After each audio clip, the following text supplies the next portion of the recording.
Hi, so today I'm going to talk a little bit about some of my tips I have for increasing your marks in written work at university or at postgraduate level. So I'm Kaylee, I'm a social worker, but I've also been doing a postgraduate masters in professional development, and I've got some good grades in like what I've been doing, tend to be keeping within the 70% to 80% mark, and I'm just saying that to give some credibility to what I'm doing.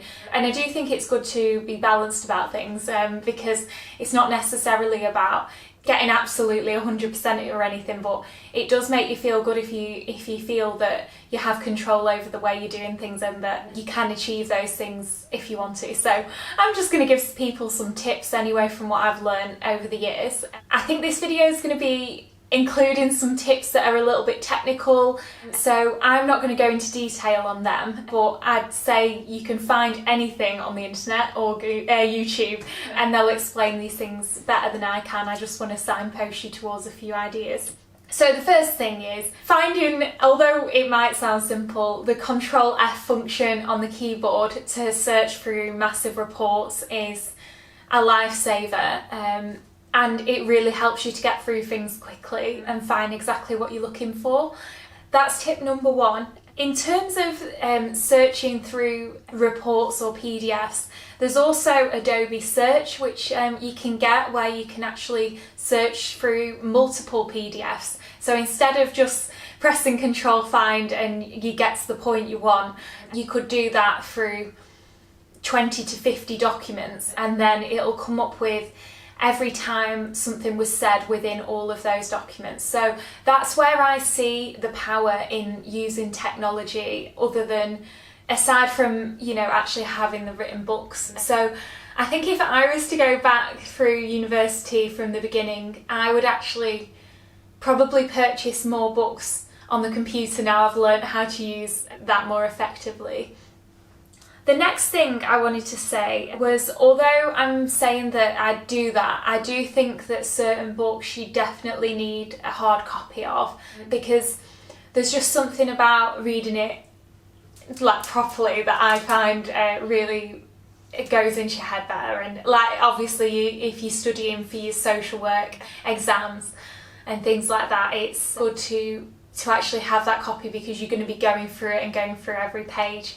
A way that I scored highly on my law modules in exams is that I condensed it down into little cards, and you can actually, there's apps where you can do this now online, and then I read them all out and recorded it on my phone, and I connected it to my Bluetooth in my car, and every time I was driving I just listened over and over again to my revision notes, and even now I can still remember like key pieces of the law because it drilled it into my mind so much. So I listened to it in the car, I listened to it while I was walking, while I was making dinner, and it really helped to get it into my mind, because they say that when you're using your senses in different ways, information really sinks in better.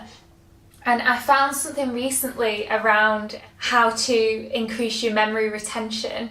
And it does say that just writing repetitively, although it works for some people, it doesn't work for everyone. And something that's good to do is cover up what you're doing and then try and write it out again.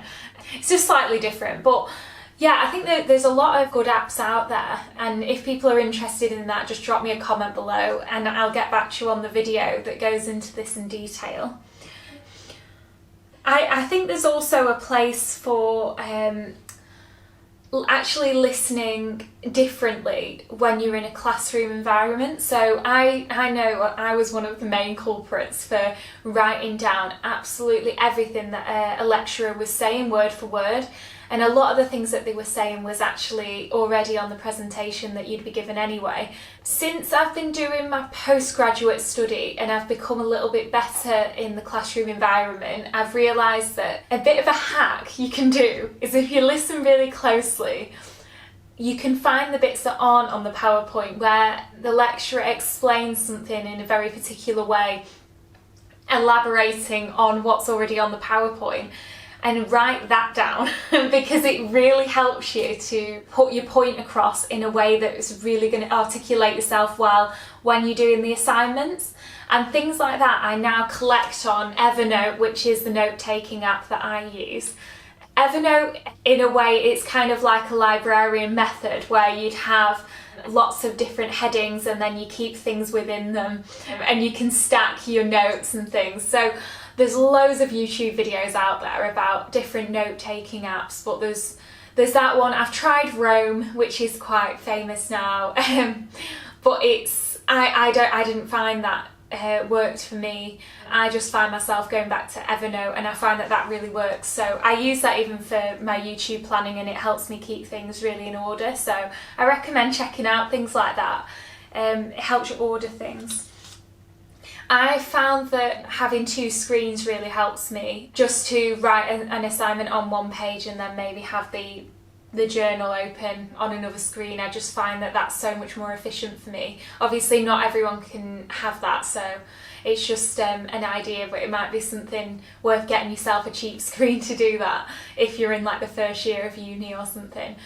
I think that an important point to make is, as techie as we can get, I definitely think it's not getting too narrowed down to sticking with a method that you think is going to be like the most efficient, because at different times you're going to find different things easier to help you to process the information. So sometimes I find that I'm really good on the computer and I'm dead fast at typing, but then at other times I find that it's just I'm not writing in the way I want to write when I'm on the computer. So if I'm really dealing with something really complicated that I'm trying to write, I will just get like a pad and paper and just start writing it out on there instead.